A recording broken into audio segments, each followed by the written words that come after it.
ओम नमः शिवाय। दोस्तों, आपका हमारे चैनल पर स्वागत है। आज के इस कार्यक्रम में हम आपको जानकारी देने वाले हैं मंगल के राशि परिवर्तन के प्रभाव के बारे में।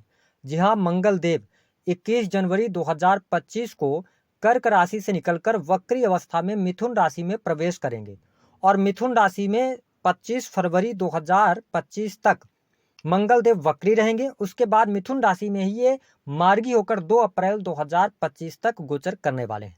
तो मंगल के इस गोचर अवधि का तुला राशि वालों पर क्या प्रभाव पड़ेगा, आज इस वीडियो में हम विस्तार से जानेंगे। देखिए, तुला राशि वालों, जब हम बात करते हैं मंगल की, तो मंगल का हमारे जीवन पर बहुत ही खास प्रभाव होता है। मंगल को ग्रहों का सेनापति कहा जाता है।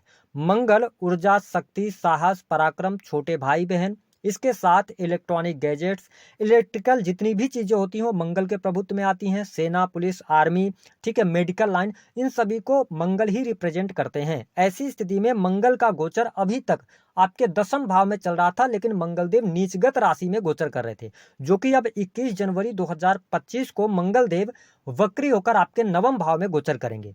मंगल आपके 7वें भाव के और द्वितीय भाव के स्वामी होकर जब आपके 9th हाउस से गोचर करेंगे, तो यह गोचर कई मामलों में आपको अच्छा खासा लाभ प्रदान कराने वाला होगा। मंगल देव की कृपा से यदि हम बात करें तो यह समय आपके लिए अच्छा जाने वाला है। भाग्य का पूर्ण रूप से सहयोग आपको प्राप्त होगा।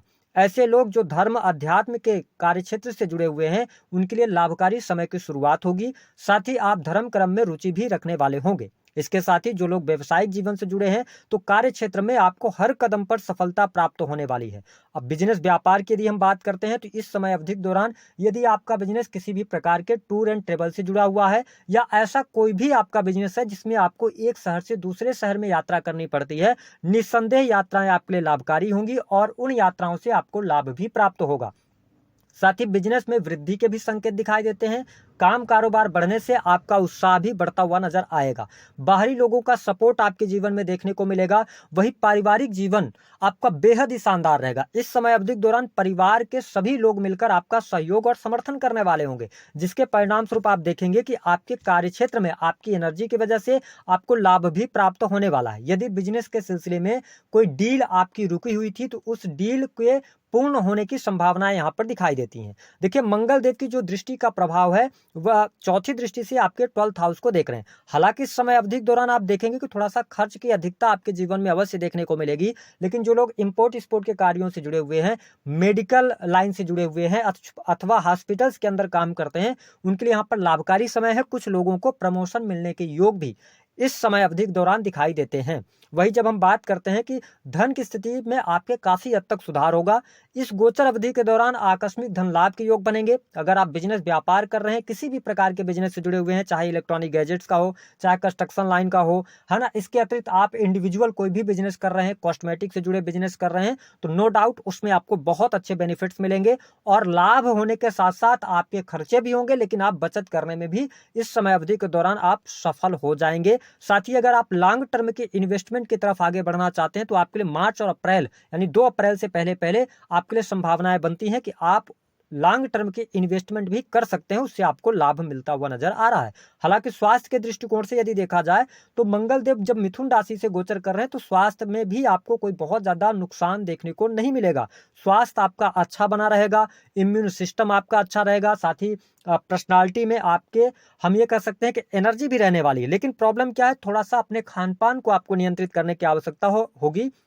इस समय अवधि के दौरान यदि आप कहीं पर ऐसा कोई कार्य क्षेत्र से जुड़े हैं जहां पे भारी सामान उठाना पड़ता है, यानी भारी सामान को उठाकर आप मतलब ऊपर जाना पड़ता हो, फिर नीचे आना पड़ता हो, यानी कि अगर आप कंस्ट्रक्शन लाइन से जुड़े हैं और आप तुला लग्न या तुला राशि, थोड़ा सा ध्यान रखिएगा, पैर फिसलने ऐसी स्थितियां न बने आपके साथ में, इस पर थोड़ा सा ध्यान देने की आवश्यकता रहेगी। हालांकि यदि देखा जाए तो इस समय अवधि के दौरान शत्रुओं पर विजय प्राप्त करते आप नजर आ रहे हैं। यदि आपके जीवन में किसी भी प्रकार के कोर्ट कचहरी आदि का मामला चल रहा था, उसका कोई निर्णय आना है, तो उसमें भी आपको लाभ मिलेगा। गुरुजनों से सम्मान और गुरुजनों से आशीर्वाद की भी प्राप्ति यहाँ पर तुला लग्न और तुला राशि वालों के लिए होती हुई नजर आ रही है।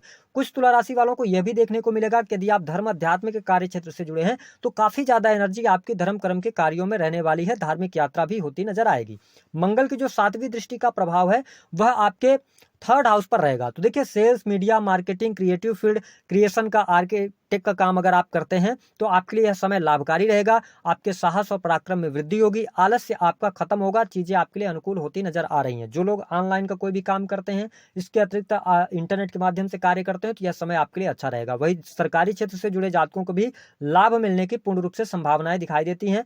यदि आपका प्रमोशन वगैरह अटका हुआ है तो प्रमोशन के लिए भी थोड़ा सा आपको फरवरी तक वेट करना पड़ेगा, लेकिन 25 फरवरी के बाद जब मंगलदेव मार्गी होंगे तो चीजें आपके लिए ज्यादा बेटर होती नजर आ रही हैं। यदि आपका कहीं पर फंसा हुआ, रुका हुआ पैसा है तो उस पैसे के प्राप्त होने की भी संभावनाएं यहाँ पर अच्छी दिखाई दे रही हैं। वही प्रेम संबंधों की बात करें तो प्रेम जीवन के लिहाज से यहाँ पर अच्छी स्थिति बनती नजर आ रही है। प्रेमी प्रेमिका का पूर्ण रूप से सहयोग भी प्राप्त होगा, साथ ही आप उनके साथ में घूमने फिरने का कार्यक्रम बनाएंगे, कुछ क्वालिटी टाइम भी स्पेंड यहाँ पर करते नजर आ रहे हैं। हालांकि तुला राशि वालों, इस समय अवधि के दौरान हो सकता है कि आप भटकाव की स्थितियों के साथ में जाए। अगर आप पहले से लव एंड रिलेशनशिप के अंदर हैं तो इस बात का ध्यान रखना कि आपको भटकाव से बचने की आवश्यकता है। वही जब हम दाम्पत्य जीवन की बात करते हैं तो यह समय आपके लिए बेहद ही शानदार रहने वाला है। जीवन साथी का पूर्ण रूप से सहयोग और समर्थन मिलता हुआ नजर आ रहा है, लेकिन शनि की दृष्टि है, नीच की दृष्टि है, इस वजह से अगर किसी भी प्रकार की मिसअंडरस्टैंडिंग होती है तो उसको आपको बढ़ने नहीं देना है। यदि आप तालमेल बनाकर रखते हैं तो आपका दाम्पत्य जीवन अच्छा रहेगा। हाँ, जीवन साथी के स्वास्थ्य में अगर पहले से कोई दिक्कत चली आ रही थी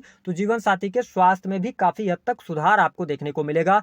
और इसके साथ में मंगल की जो दृष्टि का प्रभाव है उसके आधार पर यह कहा जा सकता है कि जब मंगल 8वीं दृष्टि से चौथे भाव को देख रहे हैं तो थोड़ा माँ की हेल्थ को लेकर ध्यान देंगे तो अच्छा रहेगा। हालांकि कोई बहुत ज्यादा निगेटिव स्थिति नहीं बनेगी, क्योंकि यहाँ पर मकर राशि को मंगल देव देख रहे हैं जहां से इनकी उच्च की राशि होती है। ऐसी स्थिति में भूमि, भवन, वाहन से संबंधित कार्य होंगे। कोई भूमि से जुड़ा हुआ अथवा सुख साधन से जुड़ा हुआ कोई भी आपका डील है जो रुका हुआ था तो इस समय अवधि के दौरान आप उसको पूर्ण कर सकते हैं। अगर आप प्रॉपर्टी बेचना चाह रहे हैं, खरीदना चाह रहे हैं, कंस्ट्रक्ट कराना चाह रहे हैं तो यह समय आपके लिए बहुत ही बढ़िया रहने वाला है, आपको लाभ मिलेगा। वाहन के सुख में वृद्धि होती नजर आ रही है। लेकिन तुला लग्न और तुला राशि वालों, जो आपका संचित धन है उस पर थोड़ा सा ध्यान देने की आवश्यकता आपके लिए बहुत ज्यादा रहेगी, क्योंकि अगर आपने संचित धन को सही तरीके से उपयोग नहीं किया या आपने शेयर मार्केट, जुआ, सट्टा, लॉटरी आदि में पैसा लगाया तो कहीं ना कहीं से आपके लिए प्रॉब्लमेटिक समय हो सकता है। वही अगर आप सेना, पुलिस, आर्मी के अंदर कार्यरत हैं, मेडिकल लाइन के अंदर कार्यरत हैं, इंजीनियरिंग का फील्ड हो गया, तो इन क्षेत्रों में आपको सफलता प्राप्त होती नजर आ रही है। जिन लोगों के जीवन में कर्ज की समस्या बनी हुई थी तो कर्ज से भी बाहर निकलने का आपको अवसर अवश्य प्राप्त होगा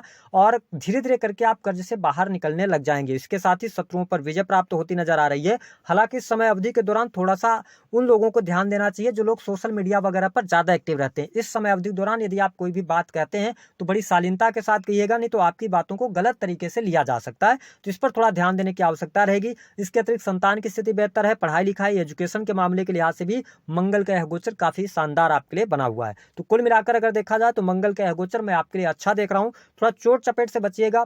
12th हाउस पर मंगल की दृष्टि है तो थोड़ा सा चरित्रवान होकर चलने की कोशिश करेंगे, खान पान को नियंत्रित करके चलेंगे तो आपके लिए मंगल के यह गोचर कुल मिलाकर अच्छा रहेगा। धन वृद्धि, धन प्रदायक आपके लिए रहेगा। सुखों में वृद्धि होगी, आकस्मिक धन लाभ भी आपको मिलता हुआ नजर आएगा। सर्विस प्रोवाइडिंग के कार्यों से भी आपको लाभ मिलेगा। उपाय क्या करना है? धार्मिक बने रहें, हनुमान जी की उपासना करते रहें। इसके साथ में एक काम और कर सकते हैं कि आप लाल रंग का जो बूंदी का लड्डू होता है उसको आप किसी भी वृद्ध व्यक्ति को या अथवा गरीब व्यक्ति को अगर आप मदद कर पाएं या उनको आप दान कर दें तो आपके लिए अच्छा रहेगा। ठीक है, या हो सके तो आप मंदिर में लाल रंग का एक हनुमान जी के लिए एक चोला चढ़ा सकते हैं।